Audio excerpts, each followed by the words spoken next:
Welcome to Forth Valley TV. We're back down at Bridgehaugh to speak to head coach Graeme Young about the second game in the British and Irish Cup this weekend. Okay Graeme, thanks very much for joining us again. Tell us, what have you guys been working on this week with the players? So this week's focus for us has really been similar to last week's.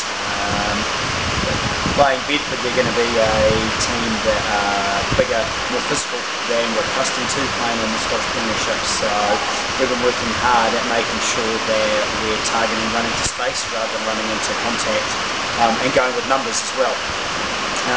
What we're wanting to do is to make sure that we're moving in defensively, so that instead of being able to realign quickly, we've got them moving side to side in the pitch to enable us to try and move them out of position, and so we can attack into that space with numbers and then try and get them behind them. Good. And can we expect the same amount of intensity as last week's game? Yeah, I think so.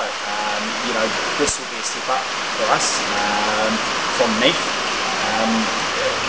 Bedford, we played Bedford at the weekend and Bedford beat them by 20 points. Bedford played Neath the weekend before. We've just played Neath and beaten them by about 15 points. So there's clearly another step that is up.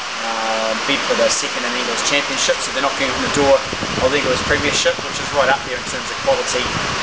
But from us, it's great again from our perspective, because it allows us the opportunity to test ourselves at the highest level possible, and I'm sure the guys will rise to that. So who should we keep an eye on this week in the team? Who's playing well? No, I think guys that we want to keep an eye on. Sean Kennedy, scrum half. Sean had a really great game the weekend, scored 2 tries, set up another try. He's training with Glasgow at the moment, so he's looking really sharp. So he's certainly one that will be have high expectations of. And Adam Ash as well too. He's another Glasgow apprentice who's playing really, really well, carrying a lot of ball for us, which is good, getting us over the game line and making sure that we keep the position really well. And those two guys, I think, are two that hopefully will have similar games to the Heavyweights team. Graeme, again, thanks very much for joining us. Hopefully the weather will be better down with you guys at the weekend. All the best. Cool.